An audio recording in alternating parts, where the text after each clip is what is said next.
para frente, fique bem à vontade quando você chegar para o culto. Muito bem, meus irmãos, nós estamos na série de mensagens, os 7 pecados capitais. Nós estamos agora no 5º pecado capital. Hoje pela manhã ministramos a metade da série, né, o meio ali, com o pecado da luxúria. E agora à noite nós vamos falar sobre o pecado da ira, o pecado que te afasta de tudo. Mas eu sei que tem pessoas que ainda não pegaram o fio da meada da série ou perderam alguns episódios. Eu preciso retomar alguns elementos para que todos estejamos na mesma página e compreendamos alguns termos que vão ser usados aqui durante a mensagem. Pecado capital. A palavra capital vem do latim caput, que significa cabeça. É a mesma ideia que nós temos para a cidade onde há o governo de um estado. Por exemplo, Curitiba. Curitiba é a capital do Paraná. Aqui em Curitiba está a cabeça, o governo. Daqui vem as orientações, a direção que o estado segue para todo o estado seguir, não só a cidade de Curitiba.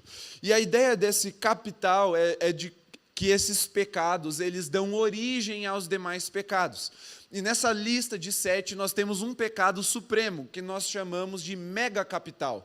A mãe das mães dos pecados, aquele pecado que deu origem a todos os demais, e esses outros 6 pecados capitais que dão origem a todos os outros pecados que nós, como humanidade, experimentamos. E esses pecados eles têm algumas particularidades, muito diferente de um pecado de comportamento, um pecado de conduta. O pecado capital ele é um pouco mais profundo, ele é mais intrínseco à nossa carne, à nossa humanidade. Então, enquanto que às vezes eu cometo um pecado no meu dia a dia, no meu caminhar com Deus, eu tropeço e cometo um pecado, eu caio em pecado, o pecado capital ele tem uma conotação um pouco mais profunda. Você peca querendo pecar. Então, você não pode dizer que é um acidente quando você é orgulhoso, porque você é orgulhoso porque você quis, e eu sou orgulhoso porque eu quis ser.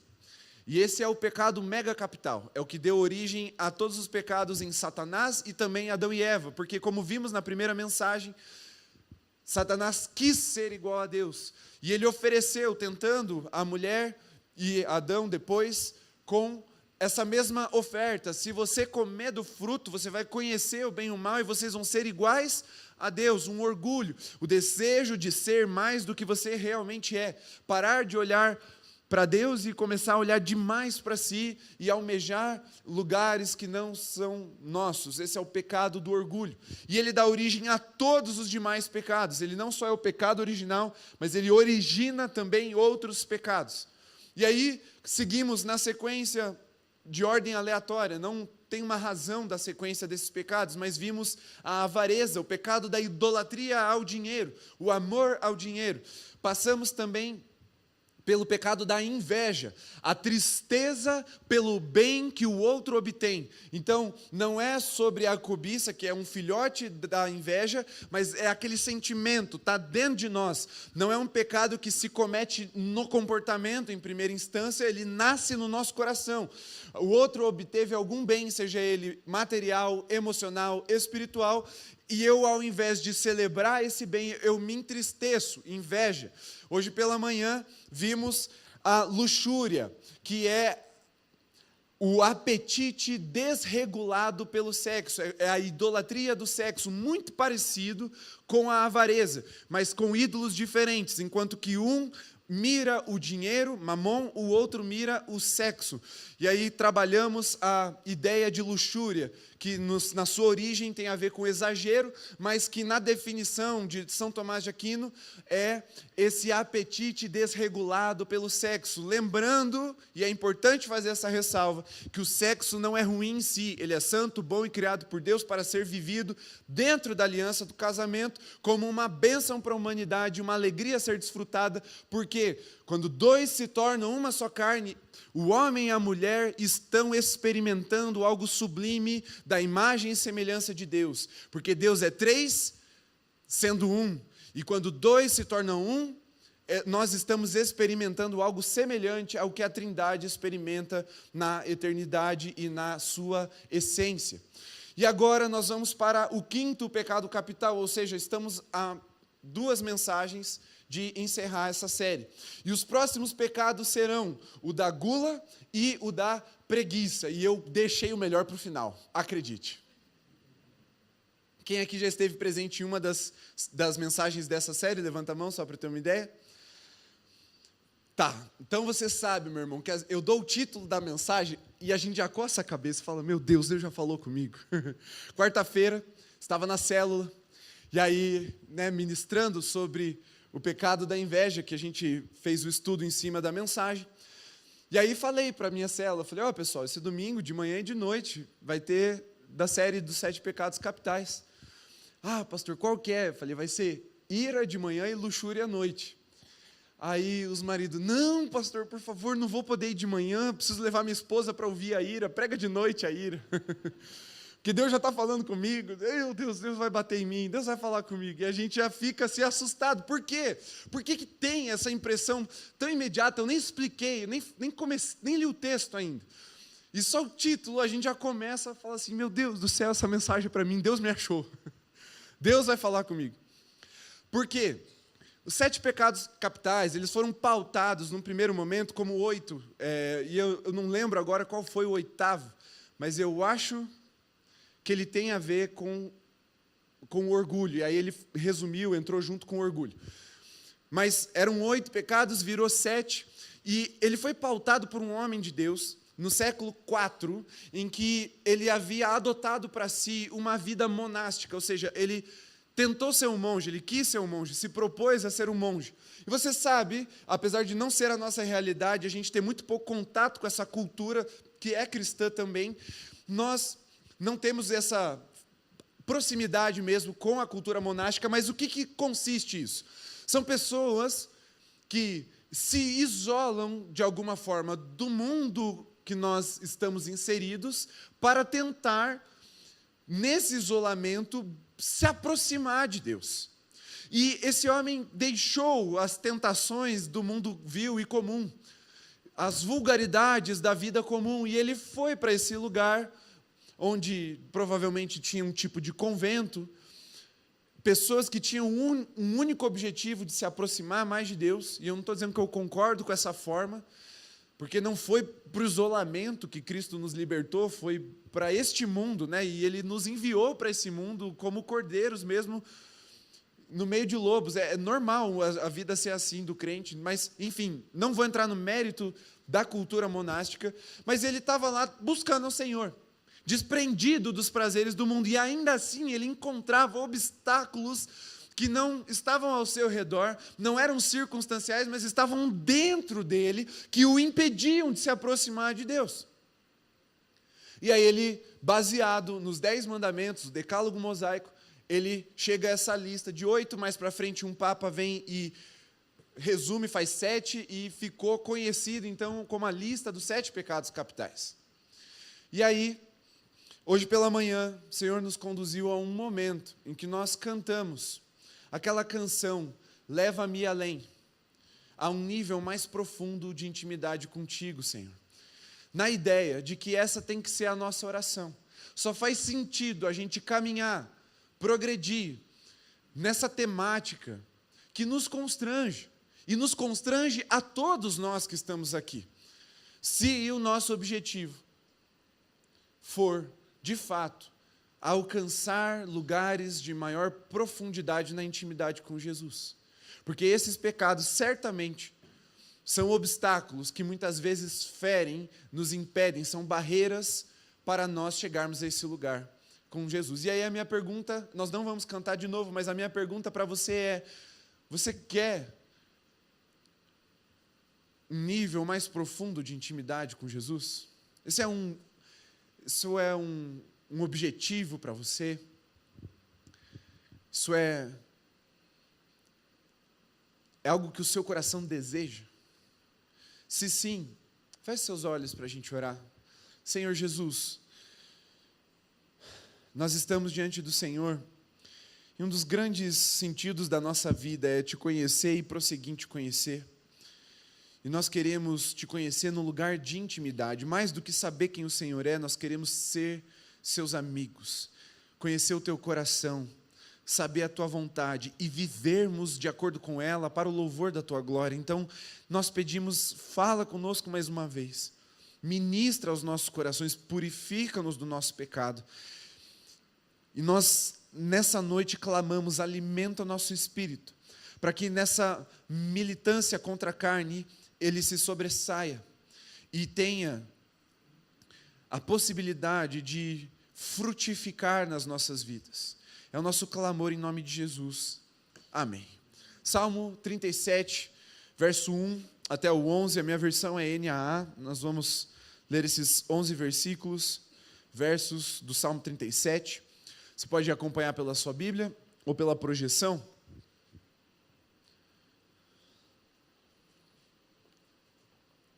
E antes de ler, lembrando aos irmãos a estrutura em que nós estamos trabalhando a série. Tese e antítese. A tese é o pecado, a antítese é a redenção. Então, se vamos falar sobre ira, hoje também falaremos sobre a paciência, sobre a mansidão. Amém? Está escrito: não se irrite por causa dos malfeitores, nem tenha inveja dos que praticam a iniquidade, pois em breve eles secarão como a relva e murcharão como a erva verde. Confie no Senhor e faça o bem, habite na terra e alimente-se da verdade. Agrade-se do Senhor e Ele satisfará os desejos do seu coração. Entregue o seu caminho ao Senhor, confie nele, e o mais Ele fará. Fará com que a sua justiça sobressaia como a luz e que o seu direito brilhe como o sol ao meio-dia. Descanse no Senhor e espere nele. Não se irrite por causa daquele que prospera em seu caminho, por causa do que realiza os seus maus desígnios. Deixe a ira, abandone o furor, não se irrite. Parece o Chaves que escreveu esse salmo aqui, né? Não se irrite. Certamente isso acabará mal. Esse verso 8 é o verso chave desse texto para nós. Deixe a ira, abandone o furor, não se irrite. Certamente isso acabará mal. Porque os malfeitores serão exterminados, mas os que esperam no Senhor possuirão a terra. Mais um pouco de tempo e já não existirão os ímpios. Você procurará no lugar onde eles estavam e não os encontrará. Mas os mansos herdarão a terra e terão alegria na abundância de paz. Amém? Muito bem. Então, pecado capital da ira. Vamos para algumas definições, porque isso ajuda bastante a gente compreender o nosso próprio pecado, nosso estado. Vamos lá. A ira é uma explosão forte de um sentimento ruim, proveniente de uma contrariedade, de uma desilusão, de um acontecimento inesperado ruim, de uma inconformidade ou mesmo de uma culpa. E a agressividade gerada pela ira demonstra a incapacidade de racionalizar quando se deixa dominar pela emoção. Então veja que aqui, de novo, nós não estamos falando de algo externo a nós não estamos falando de algo no qual nós necessariamente somos tentados, mas algo que brota de dentro de nós como uma desregulação das nossas emoções. Então, está na nossa carne, algumas pessoas vão ter uma inclinação mais assim, nítida a esse pecado, outras vão ter muito pouco mesmo. Existem pessoas cujas emoções e o furor são pacificados desde o nascimento, mas existem pessoas que, ao contrário, parece que nasceram para brigar. É ou não é verdade? Você conhece alguém assim? Não aponta para o cônjuge. Não pode. Mas tem pessoas que parece que têm o dom para se irar, né? Que qualquer coisa é um pavio curto, uma fagulha, e aquilo ganha uma proporção desproporcional, amplia, se expande com muita velocidade, e aí quando você vê, o caos já está instalado. Então a ira ela tem a ver com essa desregulação das emoções, que acaba gerando essa irracionalidade e essa desproporcionalidade diante das situações. E essas emoções vinculadas à ira, normalmente elas começam a nos desfigurar. A palavra de Deus muitas vezes trata como o rosto abatido, como a cara fechada, e próprio Caim, como nós lemos semana passada, quando falamos sobre inveja, quando ele vê que a oferta do seu irmão foi aceita, o seu irmão e a oferta dele foram aceitos por Deus e a sua não, Deus mesmo chega para ele: que cara fechada é essa, meu filho? Porque ele estava irado, ele estava revoltado. A ira, ela consome as nossas afeições, ela desfigura a nossa identidade. É aquela famosa frase do: eu não respondo por mim, eu já não sei quem eu sou. Não chega perto que eu não respondo por mim. Quem já ouviu isso da mãe aqui? Levanta a mão. Algumas pessoas. Quem já falou isso para alguém? Levanta a mão. Aí, ó, alguns corajosos. Muito bem, acontece, está tudo bem. Estamos entre pecadores. Aqui, eu só não vou falar para tirar a primeira pedra, porque o pecado é da ira, pode ser que atire mesmo, só de raiva, né? Então, deixe quieto, não atire a primeira pedra a ninguém, por favor. Mas ela vai desfigurando a nossa identidade. E toda a representação, toda a retratação da ira, ela está associada a essas desconfigurações, tanto dos nossos traços, como do nosso próprio comportamento, da nossa própria identidade. Não sei se você já teve a experiência de irritar alguém muito quietinho, com aquela carinha fofa, e aí você passou do limite com essa pessoa e ela virou outra. Alguém já teve essa experiência? Eu já tive, eu vou contar para os irmãos aqui. Na época que eu estudava no ensino fundamental, não, foi no primeiro ano do médio, tinha uma menina que estudava na minha sala desde a sexta série, e eu acho que eu só ouvia a voz dela na chamada. Em 5 anos estudando com ela, eu só ouvia a voz dela para falar presente. Assim, bem quietinha, sabe? Aquela bem quietinha. E aí, ela tinha umas bochechas bem fofinhas assim, e ninguém falava com ela não falava com ninguém enchia, né, a paciência dela. Mas teve um dia que, eu não sei porque, a gente ficou entediado e a gente foi mexer com a menina. E a gente começou a provocar e dizer que ela estava de olho no menino tal lá da sala, e era o menino mais feio, mais fedido da sala. E aí era para provocar mesmo, assim. E a gente começou, e a gente foi vendo que ela começou a ficar de uma outra cor. Ela era bem branquinha, loira assim, com as bochechas bem gordinhas, e aí a gente começou a ver ela ficar rosa. E a gente continuou, e daqui a pouco ela estava com a cara vermelha. Ela levantou, derrubando a carteira. Pegou a mochila assim, ó, para arremessar. E gritou: se vocês não pararem, eu vou esmagar vocês. Aí todo mundo ficou assim, ó, né? Quem é essa pessoa? Quem que nós descobrimos? Não conhecia até então. 5, 6 anos estudando com a menina, eu nunca tinha ouvido a voz dela daquele jeito. Porque parece que na ira, quando provocamos a ira de alguém, nós transtornamos a pessoa a um ponto que ela deixa de ser quem nós estamos acostumados a ver. E quando nossa ira é provocada, nós deixamos de ser quem nós estamos acostumados a ser. É bem verdade que existem algumas pessoas que eu falei que têm esse talento natural, que vivem constantemente amansando, suprimindo, segurando essa identidade verdadeira, né? E aí tenta passar uma imagem de mais calma, de mais paciente. Mas, via de regra, a ira ela vai provocar essa explosão de sentimento forte e ruim, que vem, como eu falei, de uma contrariedade.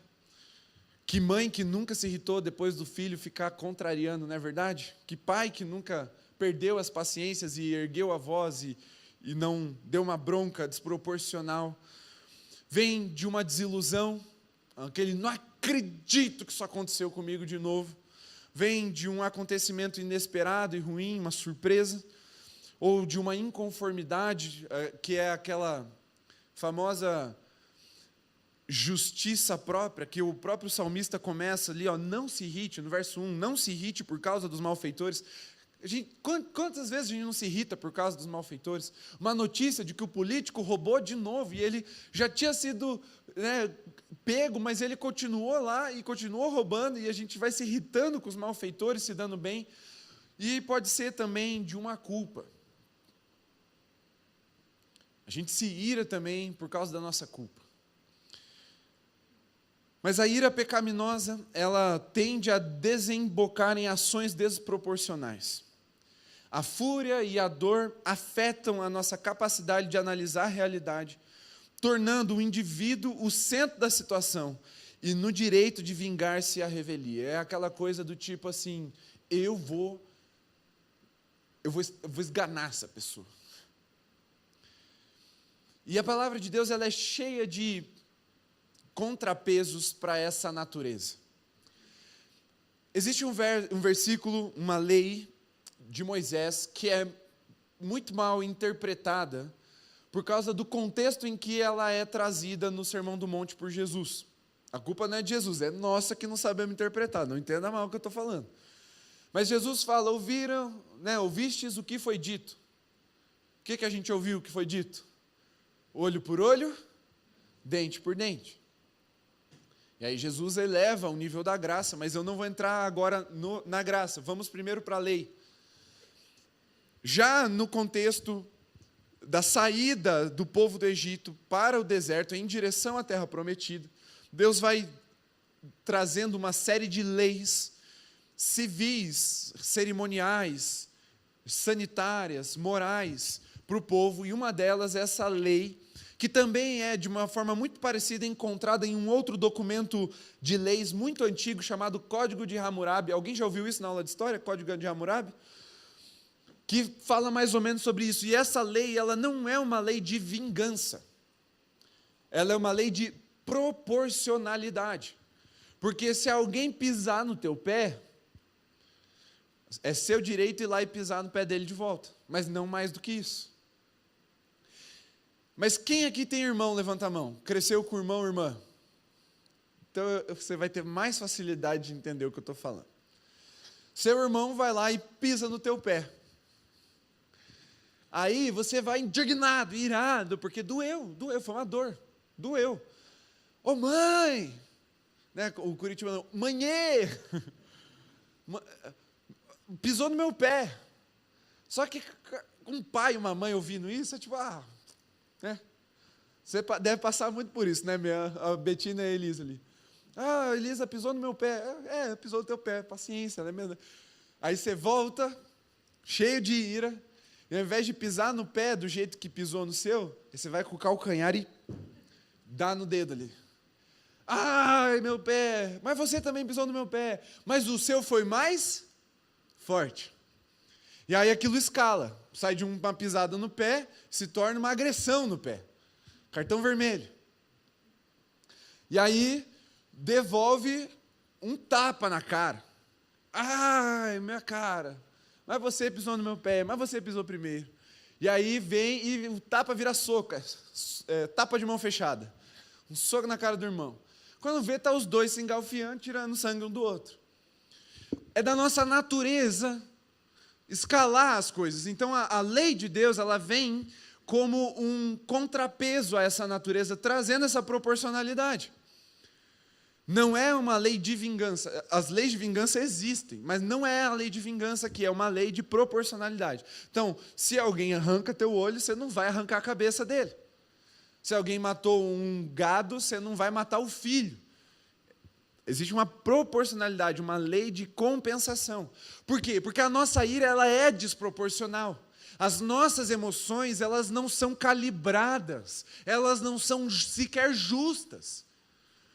Elas sempre nos colocam como um centro. E aí a gente volta para o orgulho, e ela nos coloca nesse lugar de protagonismo da situação. Coitado de mim, eu preciso me vingar, eu preciso devolver.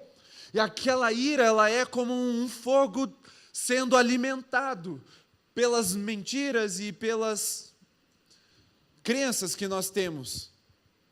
E a gente vai se irando cada vez mais. Mas existe uma diferença entre ira e ódio, porque acredite se quiser, eu tenho dificuldade de acreditar nisso, eu só acredito porque está na Bíblia. Mas dá para irar sem pecar. Eu acho que eu nunca tive essa experiência.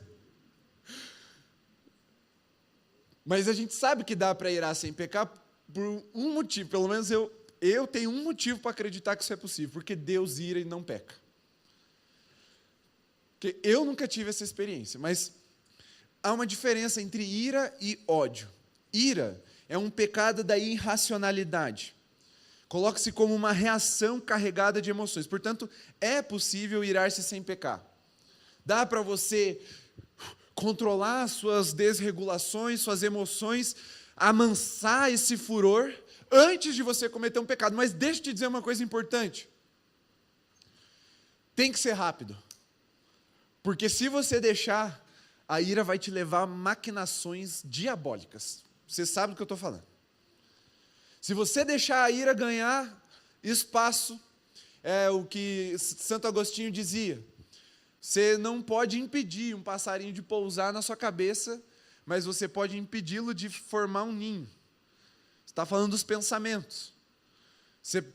Talvez você não consiga impedir a sua ira de ser acendida, de ser acesa. Mas você pode impedir ela de se alastrar e se tornar um pecado. É basicamente o que a Bíblia nos ensina sobre a irar-se sem pecar. Mas tem que ser rápido. Por quê? Porque senão ela já vem contaminando.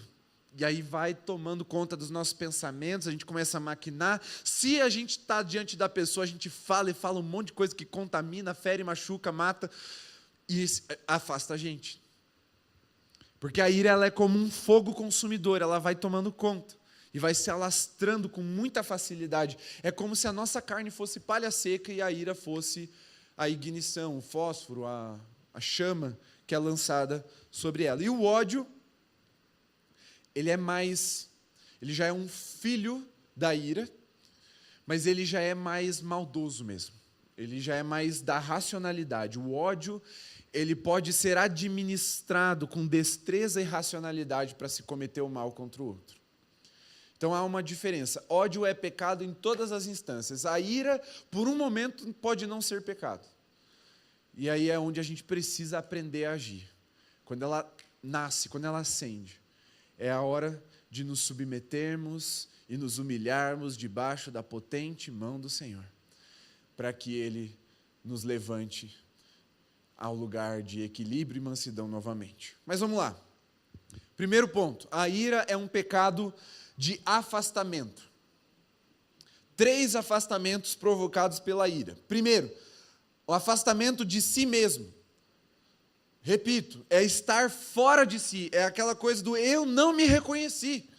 E eu já ouvi muito isso no gabinete, gente. Pastor, eu não me reconheci, eu falei coisas que eu não devia, eu falei coisas que eu não acredito. E normalmente a gente faz isso com quem a gente mais ama. É ou não é verdade? Nesses momentos de ira, a gente se sente mais à vontade para soltar as rédeas diante de pessoas que estão muito próximas da gente, são as pessoas que a gente tem alguma segurança relacional. E é por isso que muitas vezes nós vemos pessoas saindo de si, sempre que estão próximos do cônjuge, dos filhos, ou dos pais, ou dos irmãos, do amigo mais próximo, e se tornam pessoas muito difíceis de se lidar. Porque uma hora ela está tudo bem, uma hora, nossa, fez a piada comigo, eu devolvi a piada, a gente riu e saiu tudo certo, mas no minuto seguinte eu fiz a piada de novo e aí já me mordeu. Que a pessoa sai de si, ela se afasta da identidade. É engraçado que eu estou vendo vocês e os irmãos que estão perto ficam todos se olhando assim, dando risada um para o outro. Se você não mora mais com seu irmão, você está lembrando de como era. Mas primeiro afastamento é de si mesmo. Segundo afastamento é dos outros. Por quê? Porque a ira não controlada, ela gera violência, seja ela verbal ou física. E, portanto, vai criando uma situação de repulsa alheia. O ano retrasado eu assisti um filme antigo pela primeira vez e eu gostei muito do filme. É Green Book. A tradução é fácil, é livro verde, mas eu não sei se traduziram, mas é Green Book. E ele conta a história de um negro americano pianista. Na verdade, ele é um africano nos Estados Unidos, pianista muito famoso e muito rico já também. Só que aquela época ali dos anos 50 ou 60, alguma coisa ali, o racismo era muito forte, especialmente nos estados do sul americano.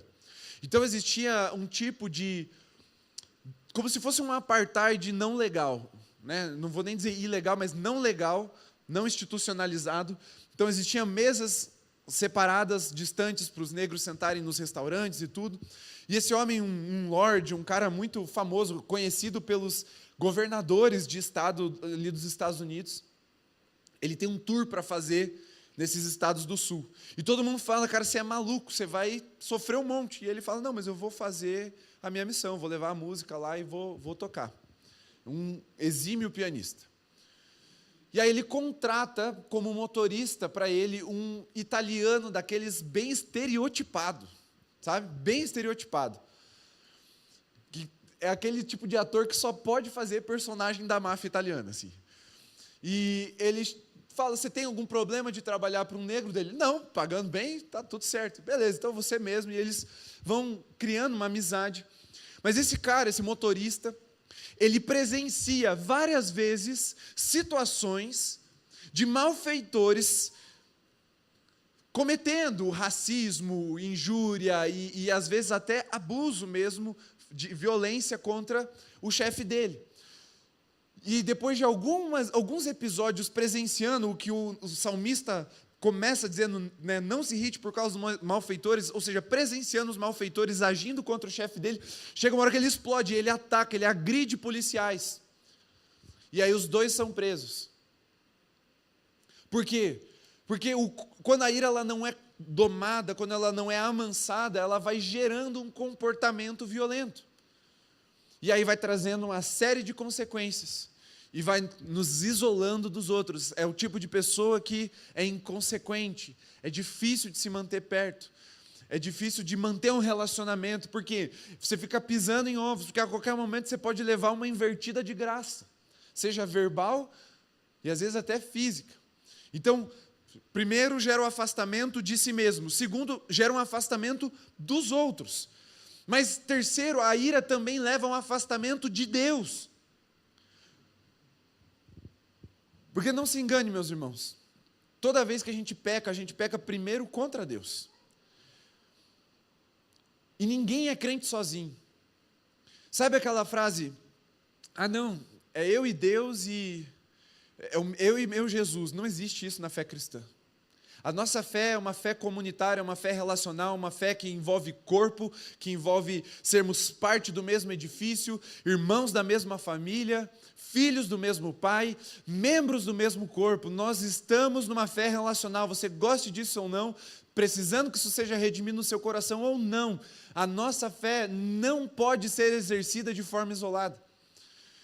E aí, quando nós ferimos as pessoas, nós estamos ferindo o próprio Cristo, porque Ele disse, se você me der um copo de água, quando você der um copo de água para quem tem sede, você fez para mim, irmão, se você humilhar alguém, você está de alguma forma humilhando Cristo também, você está atingindo o corpo de Cristo.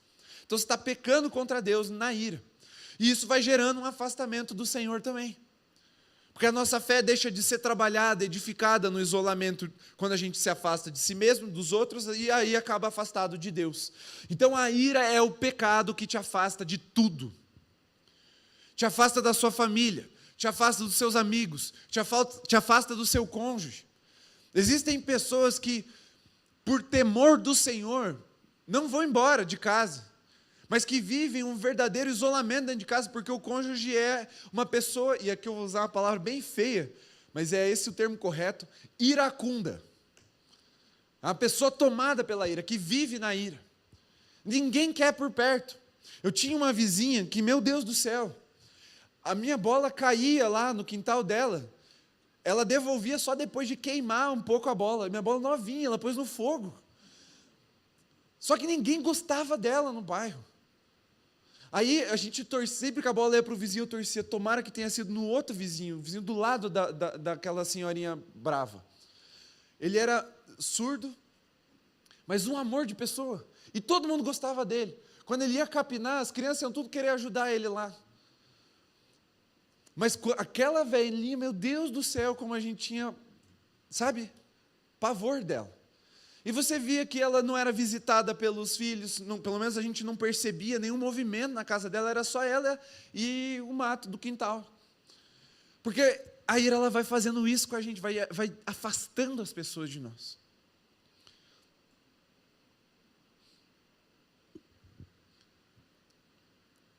Mas Deus tem um convite a santidade no que diz respeito à ira. Porque o nosso Deus é cheio de paciência e longanimidade. Mesmo Ele sendo o Criador e o dono do tempo, Ele se revela paciente. Segundo ponto, vamos falar sobre essa paciência rapidinho.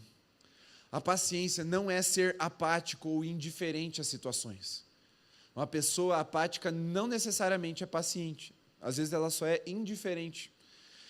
Mas a virtude de não ser moldado interna, ou seja, nos pensamentos, e externamente no nosso comportamento pelas circunstâncias. Essa é a virtude da paciência. Sabe quando a gente canta, quando a gente ora, quando a gente lê, quando a gente afirma, quando a gente declara que em Deus não há variação nem sombra de variação, quando a gente fala que Deus é o mesmo ontem, hoje e eternamente, que a gente tem essa segurança em Deus, é porque Ele não é afetado pelas circunstâncias. Deus é fiel porque Ele é fiel, não porque Ele está num sistema de barganha com a gente. Então, vamos ver se eles vão ser fiel mesmo, senão também vou dar um golpe aqui. Quem aqui já levou um golpe de Deus? Ninguém.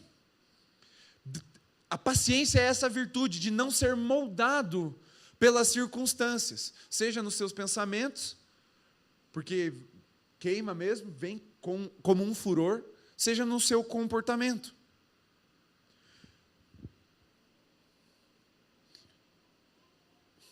Tem dois profetas que estão profundamente interligados, apesar de estarem separados por uma distância de 150 anos. O profeta Jonas e o profeta Naum. Os dois pregam sobre Nínive, a capital do Império Assírio, o império mais sanguinário, mais maligno que já existiu na história da humanidade. Jonas, ele é esse cara que sabe quem Deus é. E sabe que Deus é cheio de misericórdia. E aí Deus fala, vai pregar em Nínive, ele fala, não vou. Porque eu sei que se eu pregar e esse povo se converter, você não vai destruir eles. E aí ele desobedece, mas eu vou encurtar a história, a soberania de Deus, Uberfish, ele para lá nas praias de Nínive e prega de forma, assim, a pior homilética da Bíblia. Daqui 40 dias, tudo isso aqui vai ser destruído. Não tem um apelo, não tem um apontamento para a cruz, não tem assim, se arrependam, né? Nada, ele fala, daqui 40 dias isso aqui vai tudo queimar, vocês vão tudo para o inferno, bando de miserável. E aí ele prega 3 dias e sai da cidade, senta ali no morro e fala assim, agora eu vou ver o negócio fritar. E aí o rei declara jejum, até os animais ficaram de jejum, roupa de pano de saco, cinza na cabeça, jejum, ninguém come por 3 dias, para Deus não nos destruir, e Deus não destrói. Aí ele fica bravo. Fala, Deus, esse povo ruim, está oprimindo o nosso povo, matando o nosso povo. Aí Deus resolve com ele lá, e o livro termina de uma forma enigmática, leia, são 4 capítulos, bem rápido de entender. Mas se passam 150 anos, aí vem o profeta Naum, anuncia juízo, e o juízo acontece, os assírios são dizimados, não existe, você não vai encontrar por aí alguém, eu sou descendente de assírio, não tem, tem de sírio, mas não de assírios, é outro império, outra etnia, foram dizimados, porque Deus tem paciência. Ele deu a chance daquelas gerações se arrependerem. O problema é que eles voltaram a cometer as suas maldades. Mas Deus é cheio de graça, cheio de paciência, e Ele nos chama a esse lugar. Agora, quais são as virtudes, o fruto do Espírito que nos leva a dominar a ira? Primeiro é a paciência, que é essa habilidade, esse dom de não sermos moldados pelas circunstâncias, internamente ou no comportamento. Segundo, a mansidão. E qual é a definição de mansidão? De novo, não é alguém apático ou pacato. Mansidão, quando você fala, é mais fácil de entender quando a gente fala de animal. O que é um animal manso? Veja um cavalo. Ele era laçado, um cavalo selvagem, vamos pegar um Mustang lá nos campos americanos. Ele era laçado. Aquele cavalo brabo, difícil. Quando amansado, ele se tornava o melhor animal de guerra. Por quê? Porque ele não perdia a sua força, ele não perdia as suas capacidades, mas agora ele direcionava elas.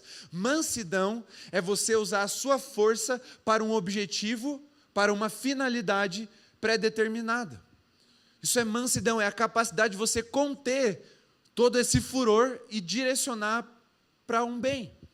Então, um cavalo manso não é um cavalo molenga, um cavalo sem energia. Esse é um cavalo velho, um cavalo manco, não manso.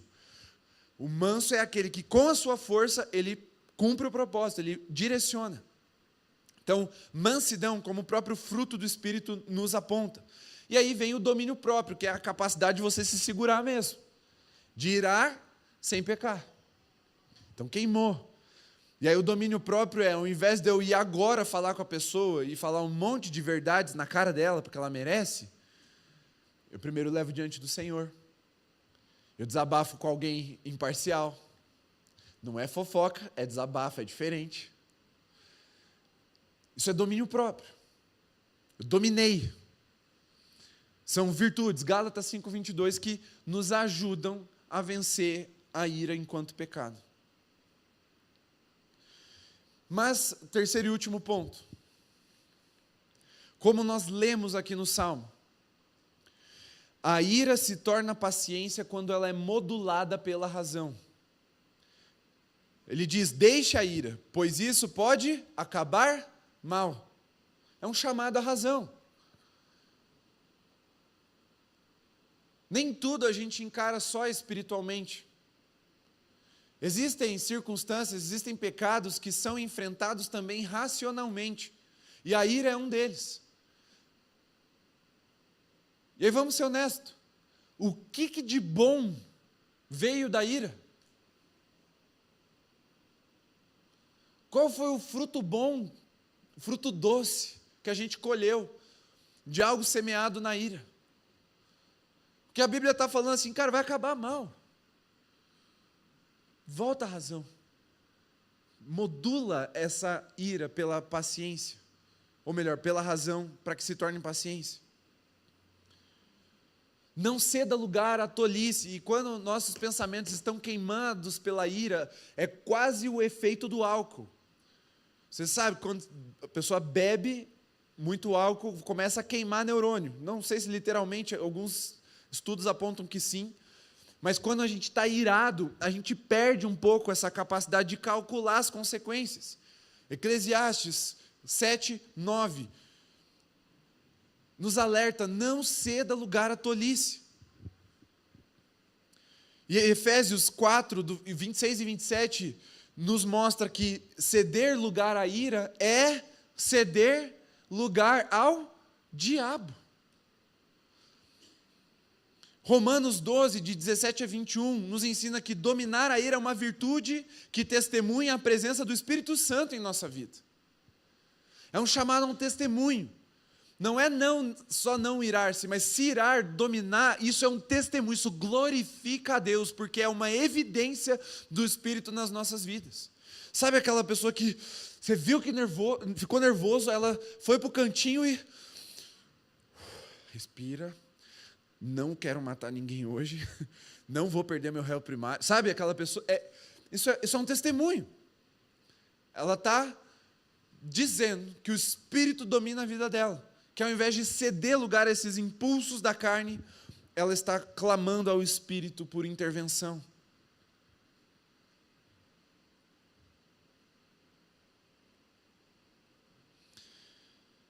Conclusão.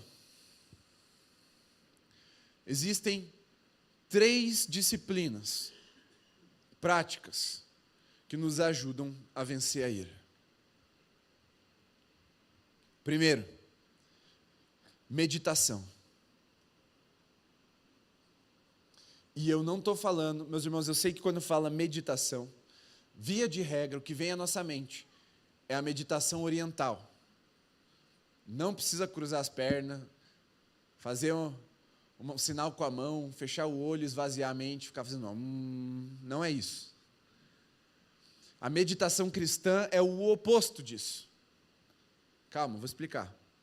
Enquanto que a meditação oriental, a ideia é o esvaziamento da mente, a meditação cristã é o enchimento da mente pela palavra de Deus.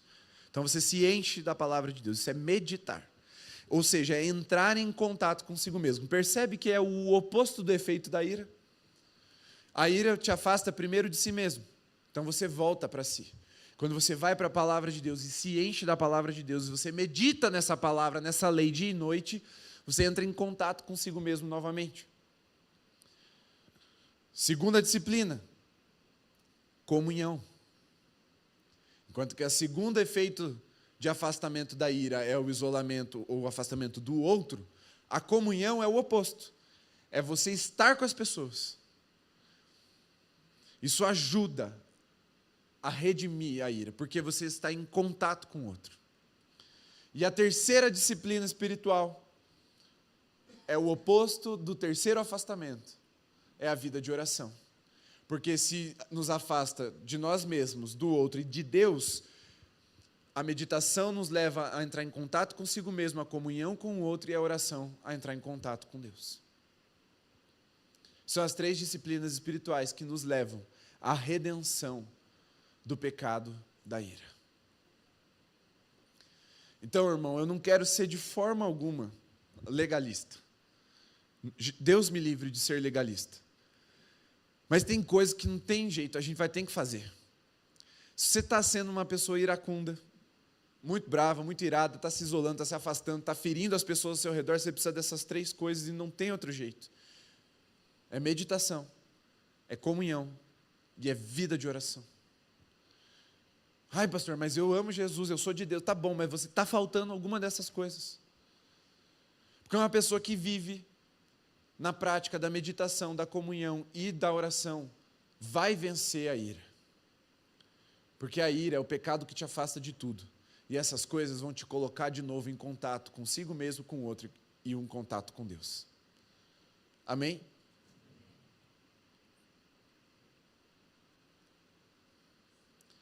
Quero ler o verso 11 novamente. Mas os mansos herdarão a terra e terão alegria na abundância de paz.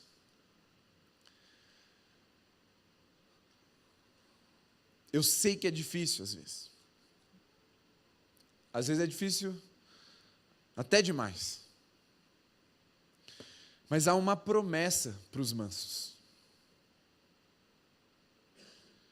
Que nós teríamos alegria na abundância de paz.